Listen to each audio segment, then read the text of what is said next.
For the latest in strategic affairs, subscribe to our YouTube channel. Click the bell icon for updates.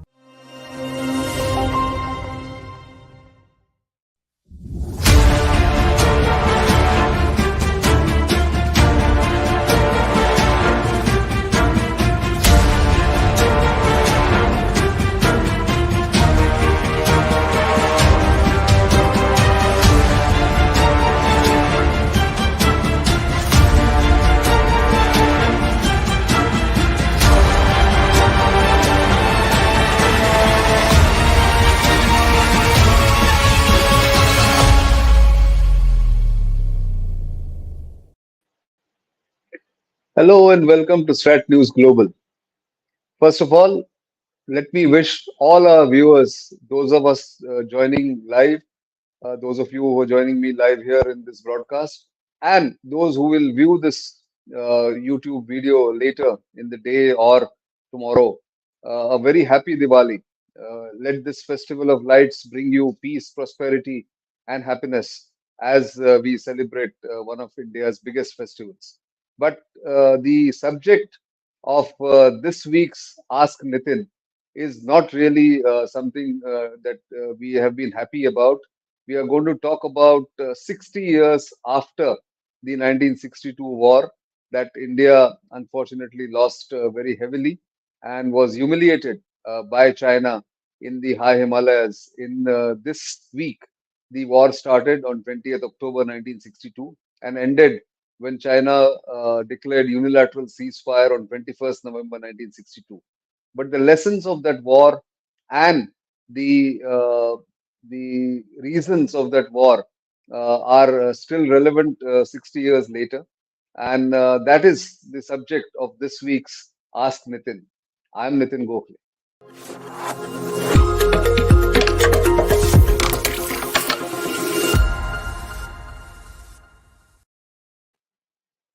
So you might ask why bring up a defeat that took place in 1962, exactly 6 decades ago, and why talk about something that has gone in the past. It is important to look at the past, learn lessons from the past for our future, for India's strategic outlook against India's biggest adversary, that is China. And therefore, I thought in a week when the war against China started in 1962 is something that is the most appropriate occasion to speak about what happened then, 6 decades ago, and what lessons India has learned over the years, and what lessons are still relevant for our future relations with China is something that we're going to talk about. I will, of course, take questions in case some of you want to join live or fire questions on our chat box, which is available to you. But let me take you back to 1954. Remember, even before that, in fact, remember India became independent in 1947. China went into the control of the Chinese Communist Party, led by Mao Zedong, in October 1949, and it became the People's Republic of China 2 years after India became independent. The two newly uh, emerging nations, India and China, uh, first time became the immediate neighbors to each other once Tibet was annexed by China in 1949 when the Chinese forces walked into Tibet, and in 1951 the rebellion was put down. All these photographs that you are looking at are sourced from the archives. This is Dalai Lama, a young Dalai Lama, felicitating India's first Prime Minister Jawaharlal Nehru. You have Mao Zedong on the left of Jawaharlal Nehru here, and on his right is Premier Chou En-lai, who was the architect of China's foreign policy and its chief of its intelligence until his death from 1949. Now, the war did not happen because of some immediate trigger. It was already leading the deterioration between the relations between the two sides were happening from 1954 onwards. India, in fact, had a agreement with China on Tibet in 1954 when it committed its first mistake by giving up its rights in Tibet. Remember, Tibet was a region which was not in direct occupation or directly under the control of the Chinese. It had its own identity, its own civilization, own culture, own religion. The Buddhist and of course Dalai Lama was the political religious leader of Tibet. But in 1954, and India had a large presence in Tibet in various consulates and various trade missions that were there in Tibet. But in 1954, China did an agreement which now, in retrospect, looks completely one-sided. India gave up its rights of a consulate in Lhasa. It withdrew its presence from Tibet, and from then on, the complete control that China took of Tibet became a matter of concern for India, but India could do very little. Simultaneously, China was building a road through Aksai Chin in what is now the border with Ladakh, and where the 2020-2021 crisis happened between India and China. This is the area that was occupied by the Chinese. You can see in red. Now it's most well known. There is the hotspot of Galwan, but most of this area was occupied by the Chinese in the 50s and in the war of 1 month, 1 day, which started on 20th October 1962 and ended with unilateral ceasefire by China on 21st November 1962. Now, here, this road was built by the Chinese unknown to India in the mid 50s, and it was only when it was discovered that India realized that China has not kept India informed about this road building activity, which connected Xinjiang to Tibet, and which is still its arterial road, G219 as we know it. And of course, now China is building a new road closer to what is called the line of actual control or the border with India.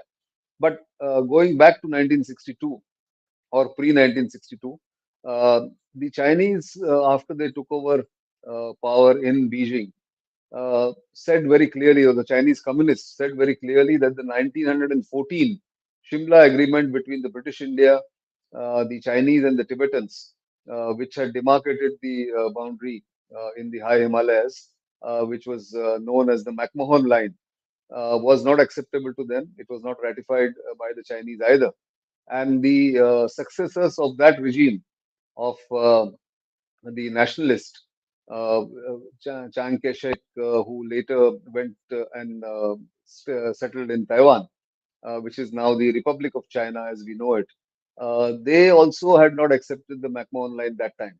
So the Chinese communists said that the McMahon Line is not uh, acceptable, and that is not the boundary, then we must go back to renegotiate the boundary that time. India, on the other hand, was firm, or Prime Minister Jawaharlal Nehru personally was firm that we must stick to the agreement that was arrived at in 1914. So from 1959 onwards till 1961, 1962, the situation kept deteriorating, the relations kept deteriorating, and Jawaharlal Nehru, without realizing the reality of the military asymmetry between China and India, uh, adopted what is called the forward posture by sending Indian troops, unprepared, uh, completely ill-equipped Indian troops in penny packets in what is now Arunachal Pradesh, what used to be called the Northeastern Frontier Agency, and Ladakh to occupy land to show flag. Now, this was a provocation which the military wanted to avoid because it was cognizant of the asymmetry between the Chinese PLA and the Indian forces, the strength of the army, the equipment profile of the two armies. The Indian military leadership, including Lieutenant General Thimayya, or later General Thimayya, the chief of the army, Lieutenant General Daulat Singh, who was the Western Army commander, and Lieutenant General SPP Thorat, who was the Eastern Army commander in 1960, who had actually predicted how the Chinese will move against India in the high Himalayas. All of their advice was ignored by the political leadership, led, or let's say, not the political leadership, but by Prime Minister Jawaharlal Nehru, who was of the firm belief that China will never attack India. China and India are friends. In fact, the whole decade of the 50s was seen as Hindi Chini Bhai Bhai. But the Chinese always had the intention. It was very well planned by Mao Zedong on how to defeat India, how to humiliate India. Now, if you see this here, you have the Dalai Lama, you have Chawanla, you have Jawaharlal Nehru, and between Dalai Lama and the Chinese in uniform is the legendary spy master R.N. Kao, who was that time Jawaharlal Nehru's security in charge or part of the security detail. And there is, of course, Indira Gandhi on Jawaharlal Nehru's left in this photograph. But that's just a trivia. The point here is that Nehru believed that India and China are brothers in arms. They are great civilizations which will take on the Western hegemony and will make sure that there's a third pole. So there was a Afro-Asian conference that was held at the initiative of Jawaharlal Nehru in Bandung in Indonesia, where Chawanlai was invited. I mean, China was also invited. Chawanlai went there. Nehru went there. Sukarno was one of the leading lights, the leader of Indonesia. So that time there was a lot of bonhomie, assumed bonhomie by India and especially Jawaharlal Nehru that newly independent nations, newly rising nations like India, China, and African nations and Asian nations can form a bloc which will not be part of either the NATO or the Western hegemony or the Soviet Union. And that's what they tried to do this. And therefore, he was very complacent. He did not allow the military to take the professional call and kept sending forward troops to the forward areas after he realized around 1960-61 that the Chinese are trying to claim areas which he thought rightfully and which was correct belong to India. But that forward policy provoked China, of course.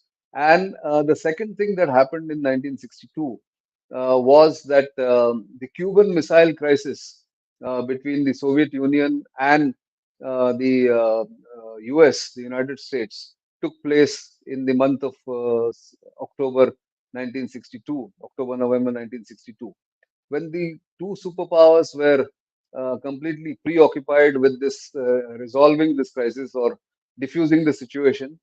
John F. Kennedy was the US president, Nikita Khrushchev was the Soviet General Secretary of the Soviet Communist Party, and of course the supreme leader in Soviet Union that time. Um, they were completely occupied. So Mao Zedong uh, took advantage of this distraction of the two superpowers, the leading powers, in that crisis. They were involved in that crisis, and he attacked India, or his forces attacked across what is now the line of actual control of the McMahon line in Arunachal Pradesh, which used to be Nefa, starting from Tawang in the west Arunachal Pradesh to eastern part of Arunachal Pradesh called Walong at Namkachu. There was simultaneous attack across the Himalayan border, including Rizangla, Chushul in Ladakh. And Indian forces were outnumbered, outgunned, and outmaneuvered by the rampaging Chinese because they were well prepared. Their political objective of the war was very clear in their mind, which wasn't the case with Indian forces. The authors of some of the books, some of the authors who were involved in that war actually have written about how confusing the signals were from the Indian leadership, both the political leadership and the top military leadership at that point in time. The intelligence on the Indian side was also faulty. B.N. Malik, who was the chief of the intelligence bureau that time, had told Nehru that the Chinese will never attack India because they neither have the strength nor the stomach for a fight. But all of this assumption was proven wrong, and we know that on the morning of 20th October, the attack took place in Namkachu.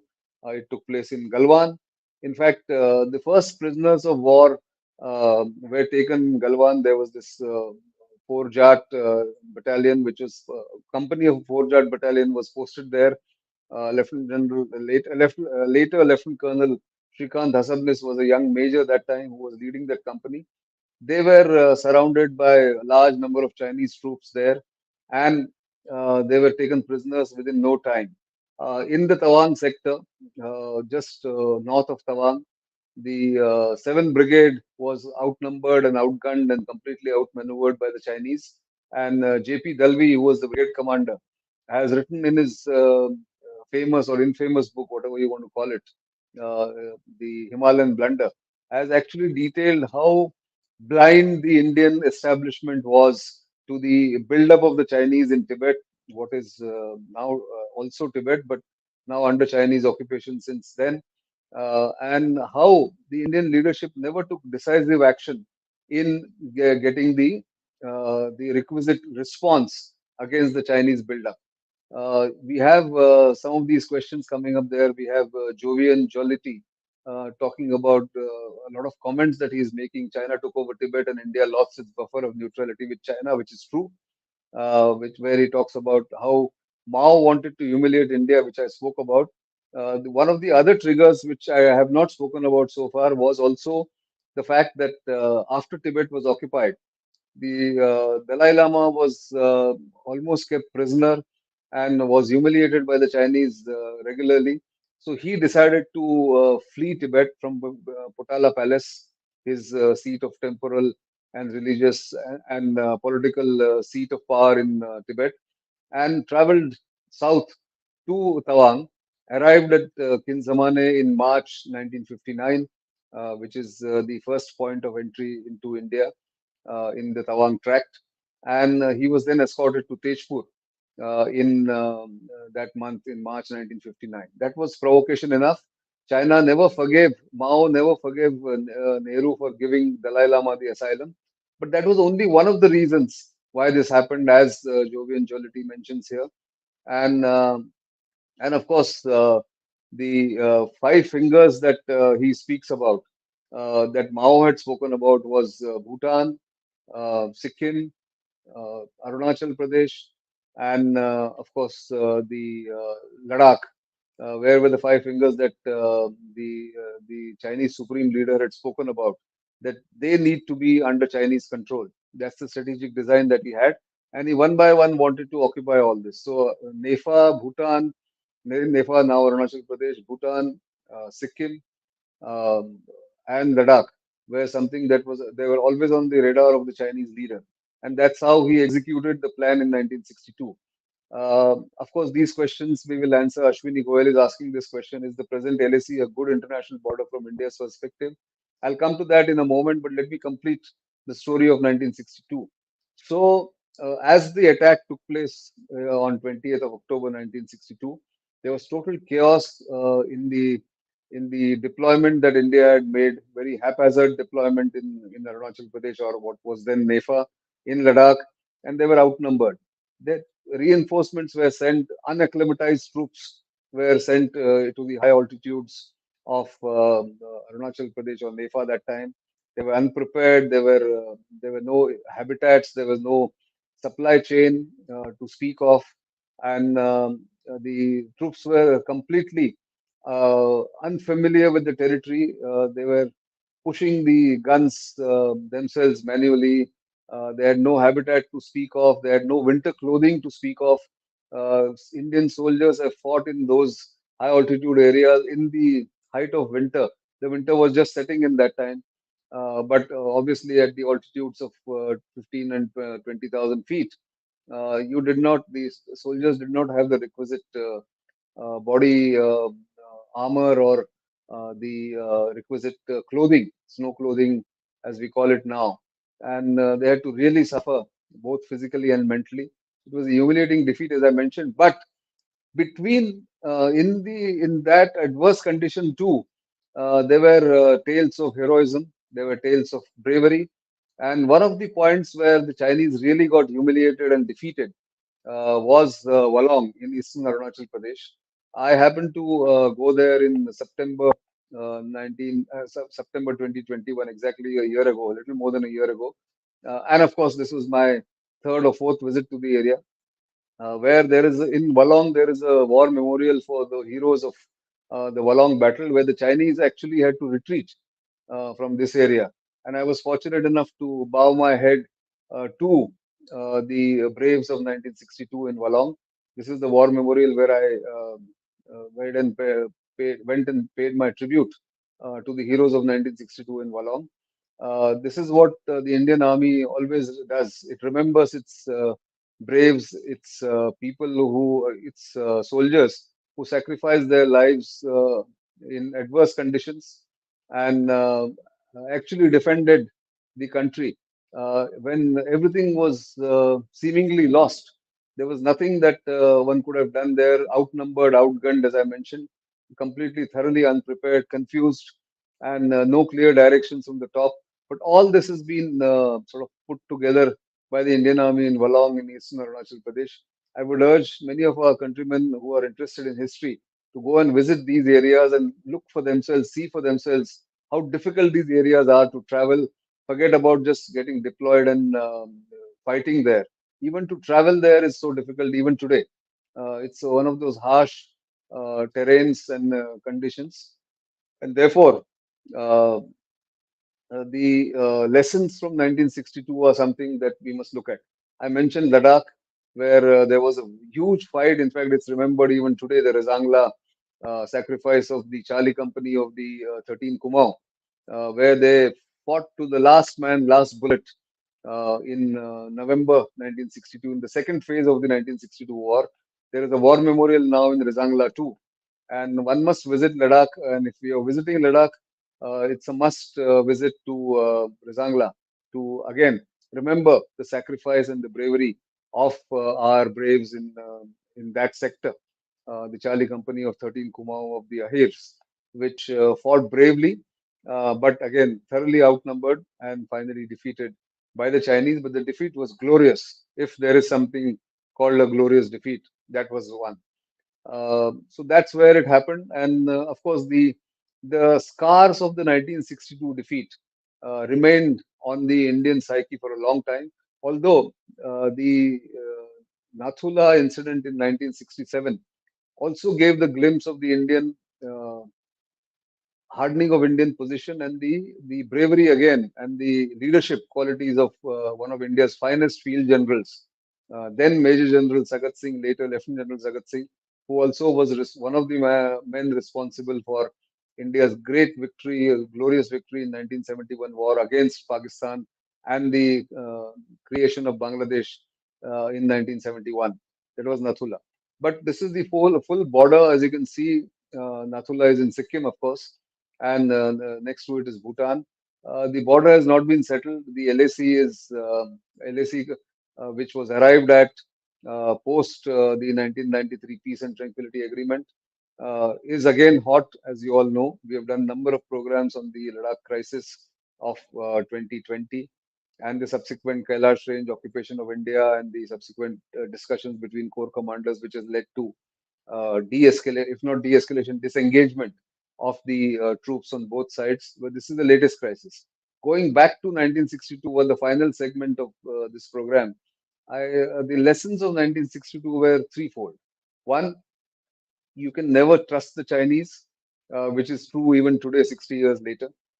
Their behavior is perfidious. They say one thing and do quite another. So one can never trust the Chinese. Second, the Chinese are and will remain India's greatest strategic challenge in the coming decades. And one must prepare, the nation as a whole must prepare to take on the Chinese challenge vigorously, both in the military domain, diplomatic aspects, and of course in the technology and the trade aspects that India must have a strategy to deal with the Chinese even while being engaged in discussions and negotiations with the Chinese. The LAC, Ashwini Goyal's question about is the present LAC a good international border from India's perspective? Well, not really, because if India believes and India believes strongly that Aksai Chin is Indian territory, so therefore, LAC is way on the west of the Aksai Chin, and we may not want to accept that because of both emotional and practical and political reasons.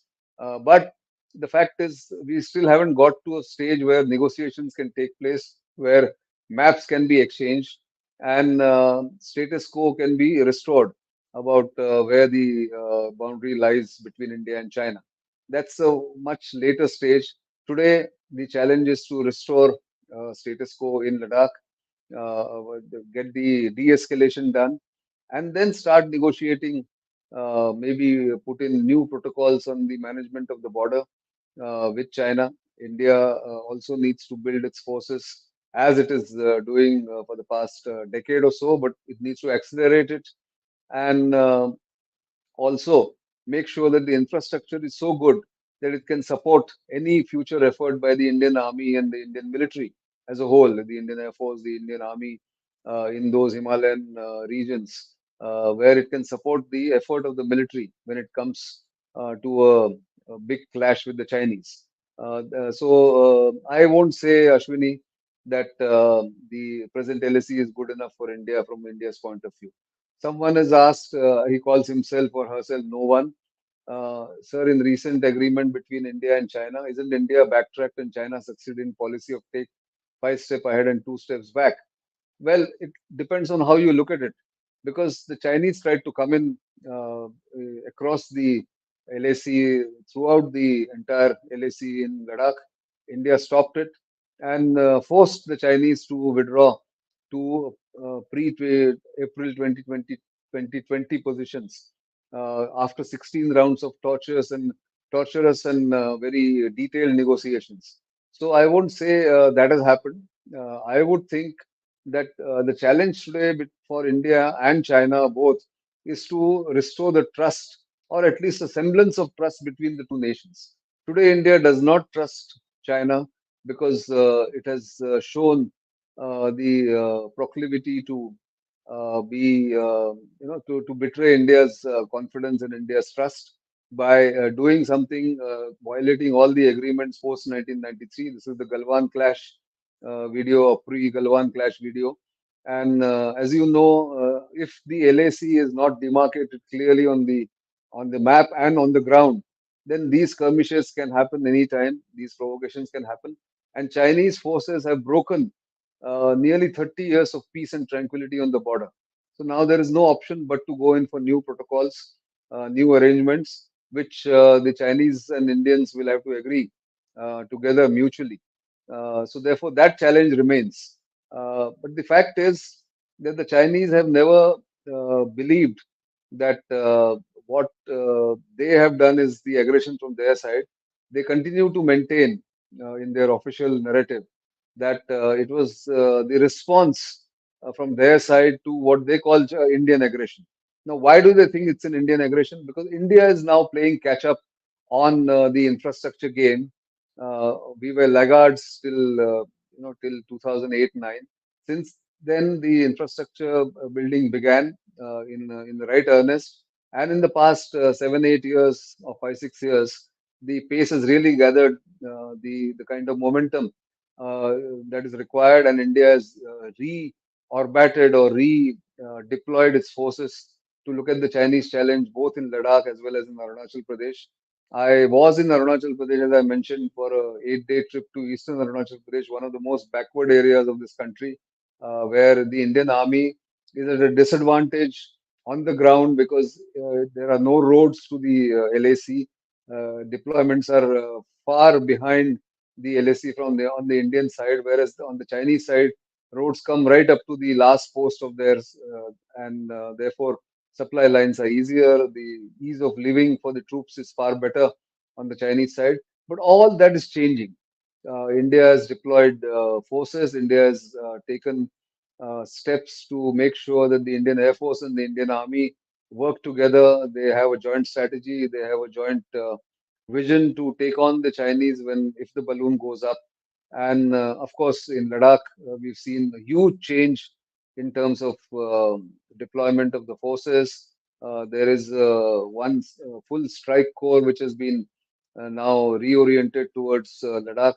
So the forces that have been deployed or have been earmarked by India for the Chinese border are now adequate, and the Chinese know this that today 2022 is not 1962. This must be made very clear to all our viewers and to all our customers who watch the programs. The Indian military is now more sure-footed. It can take on the Chinese. It can defend itself very well, although India may not be in a position to launch a major offensive into Tibet.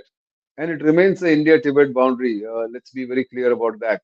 But the fact is, the Chinese will not risk an offensive against India because it is not sure whether it can get a decisive victory.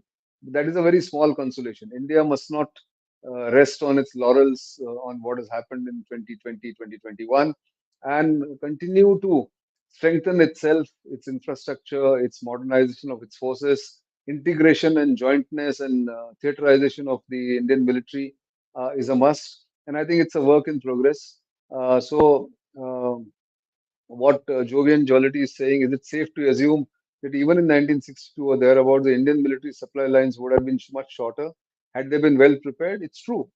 The supply line from Tejpur to Tawang, for instance, would have been shorter than what the Chinese had from, say, Lhasa to Kinzamani or to Walong, would have been longer. But they were well prepared, we were not. So, one final question I'm going to take and end this program. I just wanted to recall the 1962 episode because this is the month when it's completed 60 years. And remember, unless we take lessons from the past, the future can never be secure. And therefore, my attempt to flag the 1962 war with all its lessons, with all the humiliation India suffered, amidst that humiliation, there was tales of bravery, valor, sacrifice by the Indian forces, which we must continue to remember and continue to value.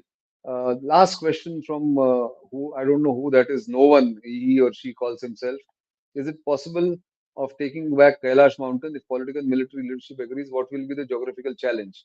Well, the geographical challenge is taking it now may not be possible because the element of surprise is lost. The Chinese must be keeping a great watch or a very close watch on what we do, what the Indian forces do in Kailash Range. If India has to do what is called the QPQ or quid pro quo action, if the Chinese come in somewhere, can India go into somewhere else into the Chinese territory? Those options are secret that we don't know which one India will adopt. All those possibilities are there, but Kailash range of mountains may be a no-go because of the lack of surprise that India will have if it wants to occupy that. So therefore, that's my assessment. I could be wrong, but this is something that the Indian military leadership, backed by the Indian political leadership, uh, must be cognizant of. I said I'll take that as the last question, but there is one more which has come. Viral Bhatt is asking, is it possible for you to elaborate why India cannot launch offensive operation in Tibet? Well, we do not have enough strategic airlift capability, one, which means, you must have more air assets, more helicopters, more, offensive elements, which can destroy China's air defense, China's radar infrastructure in Tibet before an operation is launched. Although special operations can be launched anytime, special forces operations can be launched anytime. The challenges of the terrain, challenges of the numbers, and the clarity on what India wants to achieve by launching an offensive. Does it have the wherewithal to go and occupy parts of Tibet and then hold on to it? Is something that India will have to calculate or India will have to decide. Therefore, I say right now we don't have the capability of an offensive, although two of our corps, 117 corps in the Eastern Command of the Army and the one corps now in the Northern Command of the Indian Army, are both termed as offensive corps. They are mountain strike corps. So I'm sure they are preparing their plans for an offensive into Tibet. But my assessment today on 22nd October 2020 is that India is in no position to make a decisive offensive foray into Tibet. It should not overestimate its strength, and it's a practical kind of point that I'm making. But I'm happy to be proved wrong that India has the capability to go into Tibet on an offensive and hold on to that territory if it goes there. That's all I have this week. You know where to reach us. You know where to post your comments, give your feedback, and of course, all our social media handles are visible for you. If you have already subscribed to our YouTube channel, spread the word, send the link to your friends, family, acquaintances, and I'll be happy to take suggestions for a future program on a subject that you think deserves this program's attention in terms of discussion and some deliberations you can do on what is uh, my program called Ask Nitin every Saturday at 7 p.m. Until the next time that we meet, it's goodbye.